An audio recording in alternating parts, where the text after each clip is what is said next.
अस्सलामु अलैकुम दोस्तों, कैसे हैं? उम्मीद कि आप सब खैर आफ़ियत से होंगे। अल्लाह तबारक व तआला हम तमाम लोगों की हिफाजत फरमाए। दोस्तों, इससे पहले वीडियो में मैंने बताया था कि उम्मत पर नबी सल्लल्लाहु अलैहि वसल्लम के क्या क्या हुकूक है। यानी हम लोग नबी सल्लल्लाहु अलैहि वसल्लम को मानते हैं तो हम पर क्या हक़ बनता है। मैंने एक एक करके बताया था कि नबी सल्लल्लाहु अलैहि वसल्लम की इज़्ज़त व तौक़ीर की जाए, रसूलुल्लाह सल्लल्लाहु अलैहि वसल्लम पर दरूद व सलाम भेजी जाए, आप सल्लल्लाहु अलैहि वसल्लम की इताअत की जाए और आप सल्लल्लाहु अलैहि वसल्लम से महब्बत की जाए। इनके अलावा भी बहुत सारी चीज़ों को मैंने पिछले के वीडियोज़ में एक एक करके बयान किया था। अब हमें एक्चुअली इस बात को जानने की ज़रूरत है कि नबी सल्लल्लाहु अलैहि वसल्लम असल में थे कैसे। उनका कैरेक्टर के बारे में हमें जानना बिल्कुल ज़रूरी है कि उनके पड़ोसियों के साथ, अपनी बीवियों के साथ, अपने फ्रेंड्स यानी सहाबा इकराम रज़ियल्लाहु अन्हुम अजमाइन के साथ क्या सुलूक था, किस तरह से पेश आते थे।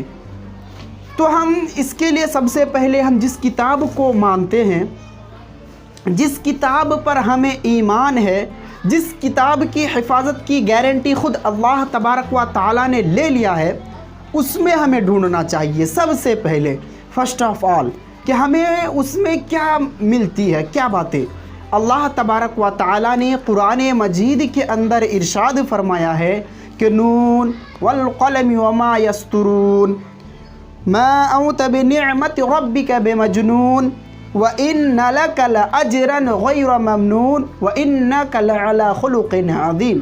कि अल्लाह तबारक व तआला ने कुरान मजीद के अंदर दो चीज़ों की कसम खा करके अल्लाह तबारक व तआला ने इस बात को साबित किया कि आप सल्लल्लाहु अलैहि वसल्लम की कैरेक्टर क्या है।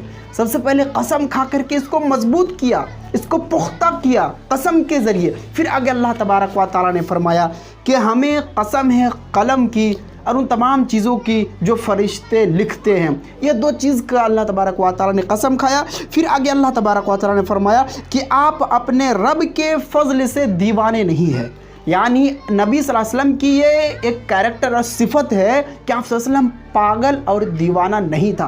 ये अल्लाह तबारक व तआला ने प्रूफ कर दिया, इसको साबित कर दिया। आगे अल्लाह तबारक व तआला ने फरमाया कि व इन्ना लका लअजरन गैर ममनून, और यकीनन आपके लिए कभी ना ख़त्म होने वाला अज्र है। यानी नबी सल्लल्लाहु अलैहि वसल्लम ने वो तमाम काम किया जिस चीज़ का हुक्म अल्लाह तबारक व तआला ने दिया, तो इसके बदले में अल्लाह तबारक व तआला इसका बदला ऐसे अज्र व सवाब के ज़रिए दिया कि जो कभी नहीं ख़त्म होगा। आगे अल्लाह तबारक व तआला ने फरमाया व इन्नका लअला खुलुक़िन अज़ीम, और यकीनन आप अज़ीम अखलाक वाले हैं। देखिए दोस्तों, अल्लाह तबारक व तआला ने इस बात को साबित कर दिया कि नबी सल्लल्लाहु अलैहि वसल्लम अज़ीम अखलाक वाले और सबसे बड़े अखलाक और किरदार वाले और कैरेक्टर वाले हैं। ये बात हमें जानना चाहिए कि मोहम्मद रसूल सल्लल्लाहु अलैहि वसल्लम सिर्फ अल्लाह तबारक व तआला के रसूल ही नहीं बल्कि तमाम नबियों और रसूलों के इमाम भी है।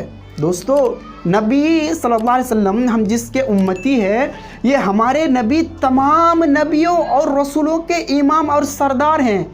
इतनी बड़ी खुसूसियत है, तो क्या अल्लाह तबारक व तआला इस बात की गारंटी नहीं देगा कि नबी सल्लल्लाहु अलैहि वसल्लम आला अखलाक वाले थे? हमें ये बात भी जानना होगा कि अल्लाह तबारक व तआला ने नबी सल्लल्लाहु अलैहि वसल्लम की जो परवरिश की, तरबियत की, ख़ुद अपनी निगाह में अल्लाह तबारक व तआला ने नबी सल्लल्लाहु अलैहि वसल्लम की परवरिश की, जिसमें ज़र्रा बराबर भी खोट और कोताही नहीं है। हमें इस बात को अच्छी तरह से जानना चाहिए दोस्तों कि नबी सल्लल्लाहु अलैहि वसल्लम की तरह कोई आला अखलाक वाला नहीं हो सकता। नबी सल्लल्लाहु अलैहि वसल्लम सबसे बड़े अखलाकमंद हैं और क़यामत तक के लिए रहेंगे। ये अल्लाह तबारक व तआला का दावा है। अल्लाह तबारक व तआला ने कसम के ज़रिए इस बात को साबित किया है। लिहाजा हम तमाम लोगों को इस बात पर ईमान रखना होगा कि कुरान से जो बात साबित हुई कि नबी सल्लल्लाहु अलैहि वसल्लम पागल और दीवाना नहीं है, और ना ही रसूलुल्लाह सल्लल्लाहु अलैहि वसल्लम किसी नीचे और गिरे हुए अखलाक के हामिल थे, बल्कि आला और अज़ीम अखलाक वाले हैं। अल्लाह तबारक व तआला से दुआ है कि अल्लाह तबारक व तआला हमें इन चीज़ों पर ईमान रखने की तौफ़ीक़ अता फ़रमाए। आमीन। अस्सलामु अलैकुम व रहमतुल्लाह।